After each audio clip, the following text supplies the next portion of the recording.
residents who are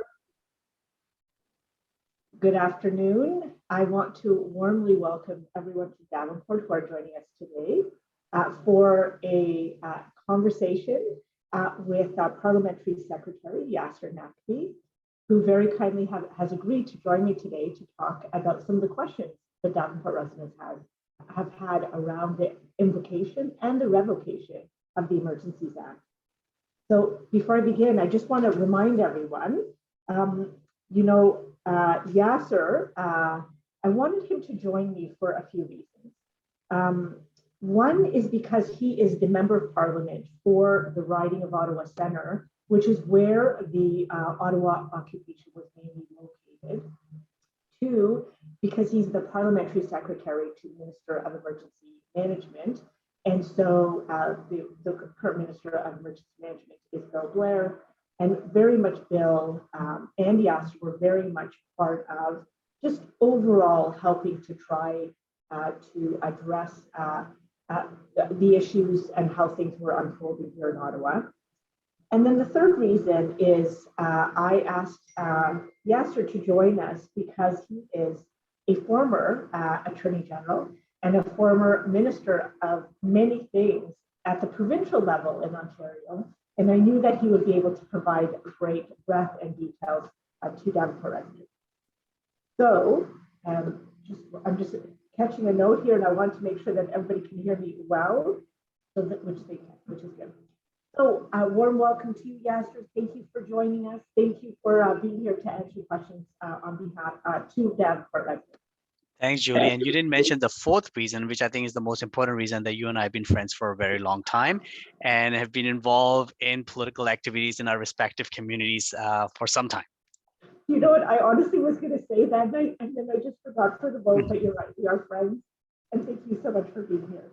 Okay, so the first set of questions is around what led us just actually invoking or enacting the Emergencies Act. And it's the first time it's been invoked, Yasir, since it was put in 1988. It is the updated version of the War Measures Act that was the previous act or law beforehand.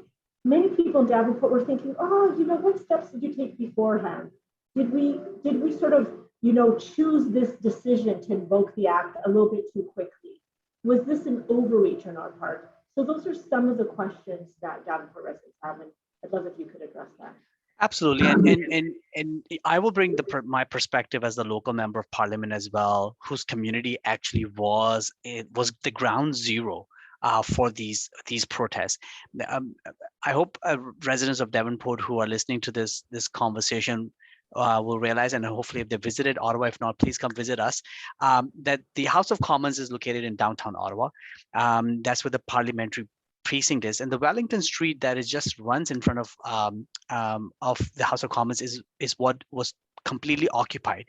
But not only that part, all the residential streets that runs all around Parliament Hill was occupied as well. Now, we in Ottawa are quite used to protest, Julie, because it is nation's capital and our parliament is located there. And those protests are lawful and peaceful in nature. In fact, there are sometimes protests, 2 or 3 protests happening at the same time, and we won't even know that they're taking place. This was quite different. And the fact that this went on for 3 weeks, where you had massive trucks parked in all our streets, in the middle of the streets, where they were horns were being honked in the middle of the night, where there were fireworks being thrown, bonfires. It was really no longer a lawful or peaceful protest. And we as a government was working along with the Ottawa Police Service, which was responsible for providing safety and security for businesses and as residents. We were engaged with them from the very beginning, giving them resources in terms of RCMP. I know the provincial government was involved too in terms of providing OPP resources, not to mention any intelligence related help that they had asked for. And basically what we came down in about 3 weeks time is that Ottawa Police Service was not able, with all those even resources, were able to deal with the protests. And those protests, as many saw on the television screens, grew bigger and I can tell you from the perspective of my residents, many people felt threatened. They were harassed. They were intimidated. There was racial slurs thrown at people. There was a lot of misogyny involved. Women being harassed who were just wearing their masks, following public health guidelines. Um, you couple that with what we started seeing in terms of blockades across the country on our trade routes. It became really clear that the powers that local police services have were no longer sufficient. This is even in addition to state of emergency that was announced in Ottawa by Ottawa, City of Ottawa, and by the province of Ontario, that there was not enough tools available for our law enforcement. And even they said it themselves that would allow them to put an end to those occupation and illegal blockades, which was not only hurting our communities, but our economy and our trade routes as well. And that is when the government, under very strict legal test that is outlined in the Emergencies Act, made the decision of invoking the Emergencies Act to give our law enforcement powers that would allow them to put an end to these blockades and protests. And we saw that they were very ably and successfully were able to do that. And I just wanted to just pull up some of the really excellent points you mentioned. This wasn't just about the occupation in Ottawa, it was also the blockades that we were seeing, not only at the Ambassador Bridge in Windsor, that we were seeing in Coutts, Alberta, that we were seeing in Emerson, Manitoba. So it was not just about sort of dealing with the situation that had gotten out of hand here in Ottawa, but also, I think I also heard you said is there were very strict limitations around how we were using the Emergencies Act. It was consistent with the Charter. It was geographically limited. It was time limited. So there were some very specific rules around that. And maybe just because this did come up as a question, I believe it was the Canadian Civil Liberties Association that said, oh no, this is not consistent with the Charter. How would you respond to that? Yes. So I think there's a couple of points which are very important to highlight. One, Emergencies Act is not the War Measures Act. In fact, if anything, Emergencies Act repealed the War Measures Act that existed before.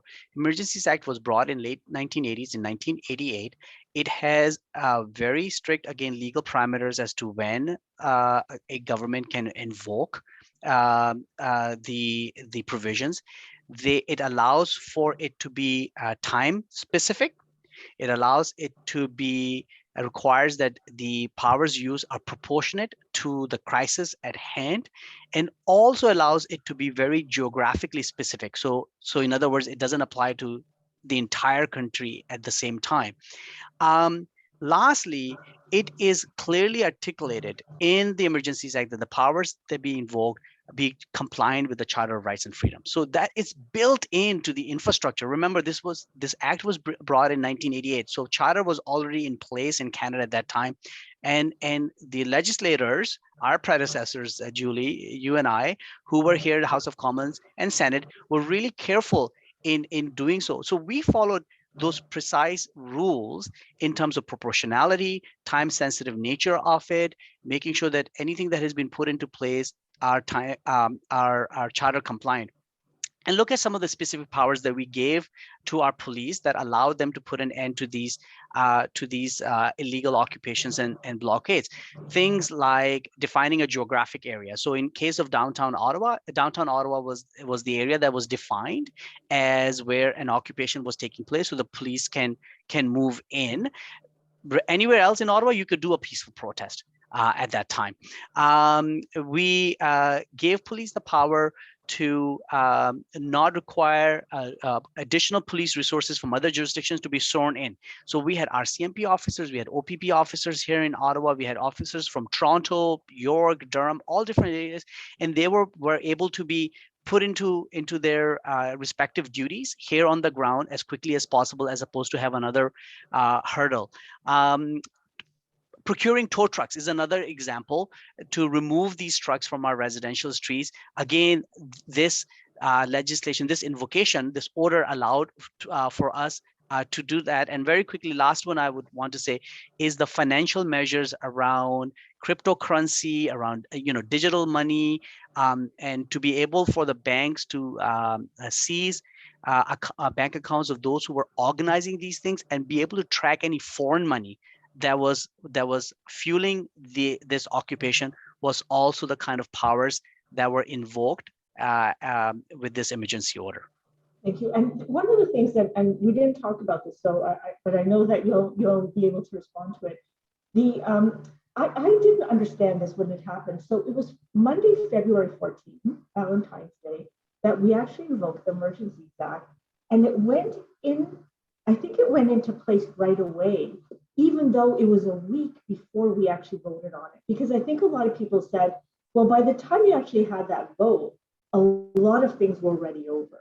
And so what it took me a little bit to understand was that actually the minute it was invoked was when the powers actually were enabled to our police officers at all the different levels of government, and the additional powers were given.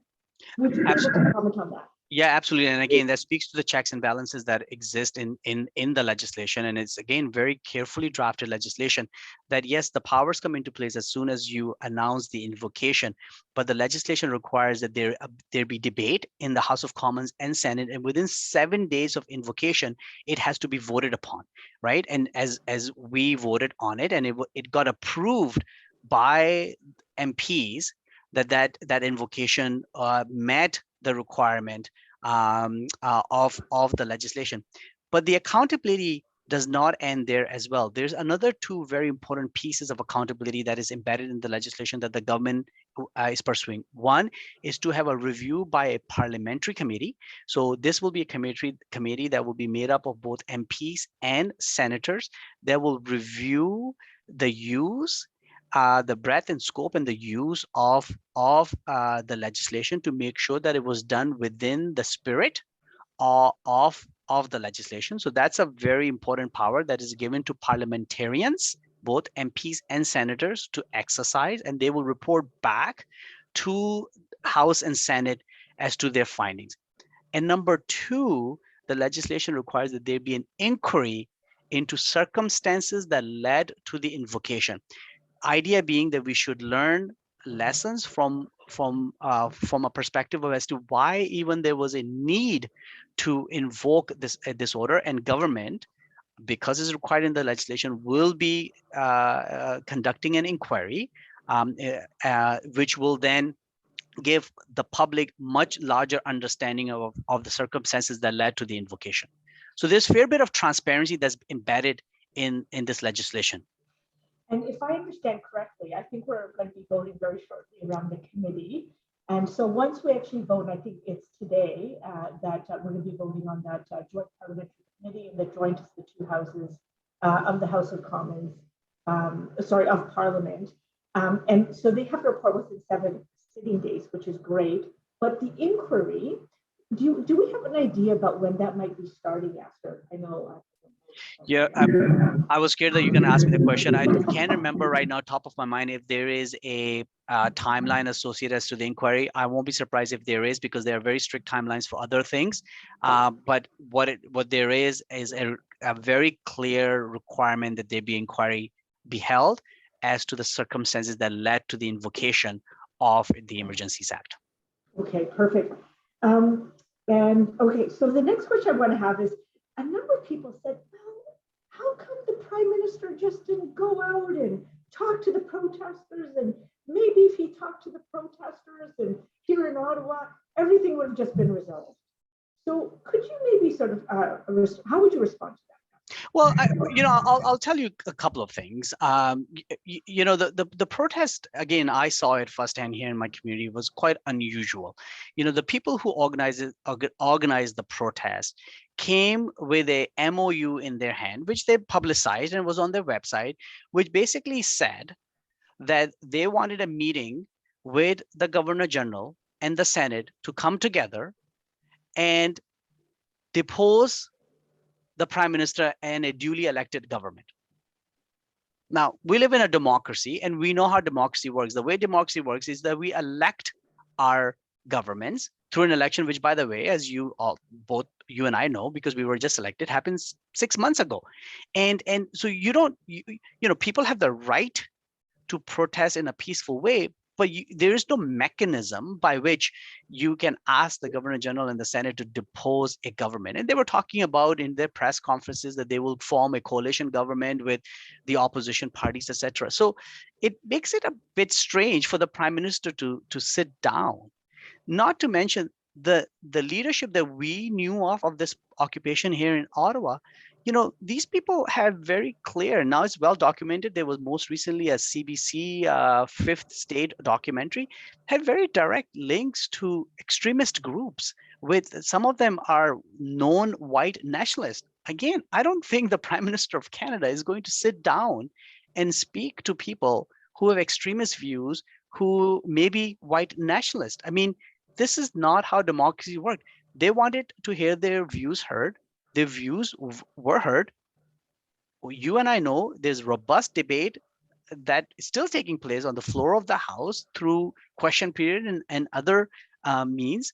And our government, federally and provincial governments, will respond to this.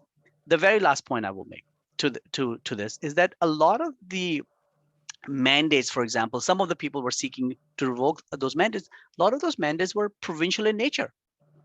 The federal government or the Prime Minister of Canada has no power, whether to open up restaurants or whether to undo mask mandates. Those are all taking at the provincial level. So, I think it's easy. I think it's easy to assume that if the Prime Minister would have just sat down, this would have not happened. I think if you look at some of the forces and some of the point of views behind these protests, it makes it very difficult for any elected representative to be part of the kind of protest and occupation that I saw in my community happening here in downtown Ottawa.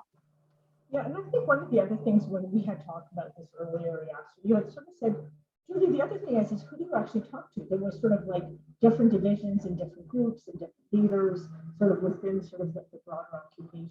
So it was kind of a bit unsure about who one would go and speak to as well. So anyways, I just want to point that out since I think and we haven't seen any premier sitting down with any of these people either, right? I mean, so it's not just the Prime Minister of Canada, but I think all elected representatives have been very responsible in terms of making rules around this pandemic from a perspective of public health. I mean, one of the things that I've said in the House, and I've heard you say this also, let's not forget that we're still living through a global pandemic. And the rules that we have in place is to protect each other, is to protect our loved ones. And we're making very important public policy based on advice and guidance that is given to us by public health experts. That these are the people who we should be listening to. I think the Prime Minister has also been very clear that a lot of these mandates are not permanent in nature. We all are tired and they will come to an end, but we will make that decision not based on some political calculation, but based on good public health advice from doctors and those who are experts in the area. And just maybe one more thing just to close this off, and then we'll go into our sort of final question area. But I think also our Prime Minister and our Deputy Prime Ministers also pointed out that we have among the lowest death rates in the world. And I do take pride in that. You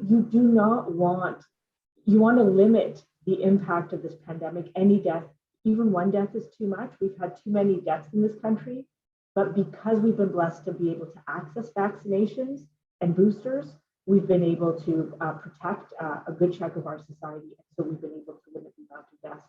And that's a key part of, keeping people safe in these public health measures as well. Okay, so the last one is, sometimes I think there's been some question, well, why did you call this an occupation? Seems like you're using some inflammatory or divisive language. Like, why are you calling it that? So, I know that we've had blockades across the country, and then what started as a bit of a trucker sort of protest coming in had sort of turned into some sort of an occupation. So how would you respond to that? Again, I will speak as a resident of the community, somebody who represents this community. If you were here, you could not describe it or define it in any other way other than an occupation. Imagine this, Julie. If and I think Bloor runs through your riding. Yes. Correct? In Davenport. Imagine Bloor, some major intersections around Bloor Street.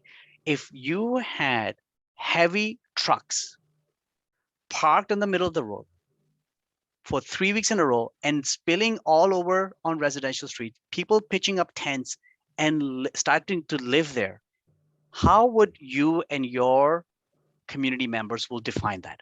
How would they react to non-stop honking, truck honking? We're not talking about cars. We're talking about these 16-wheelers honking in the middle of the night for a few weeks, for 2 or 3 weeks, right?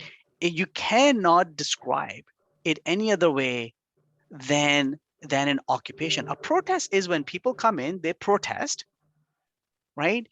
And then they leave. A protest is now when people come in and then they just settle in and they say, we're not going to leave until whenever. And running barbecues and kitchens, and it was interesting. There was a bit of a community that got established around that time, and they were breaking all kinds of laws because our laws require, local bylaws require that you cannot park your car. Try doing that ever on Bloor Street in the middle of the day and see how long the police will take to remove you from that. And so that's what we saw. Again, I want to good people who are listening to it to understand that we in Ottawa are used to protests. We welcome protests. We have protests with farmers protesting, right, with their tractor trailers. And what they've done is they've actually done a slow roll where they just go in a circle and they drive around. But they don't just occupy. They don't just stay there day in and day out for 3 weekends until and being told and asked repeatedly to please leave. There is no other way to describe it but an occupation. So, we've just been, as you can tell, the bells are ringing, Yasir. So you and I have to get ready to go vote. But I want to say thank you. Thank you for being here. Thank you for answering these questions. I find that I find it's very important to answer questions when there's sometimes misinformation that's out there, or not a complete picture or full context that is out there. And so I really want to do a little bit of a Q&A, and I'm really grateful to you for joining me today. I want to make sure that Davenport residents receive the best answers possible, and we'll continue to engage on these issues. So thank you for your time today. Thank you for your service. Thank you for your leadership in Ottawa Centre, and look forward to working with you on these and many other issues. Thank you, Julie. Thank you for having me. Yes, take care.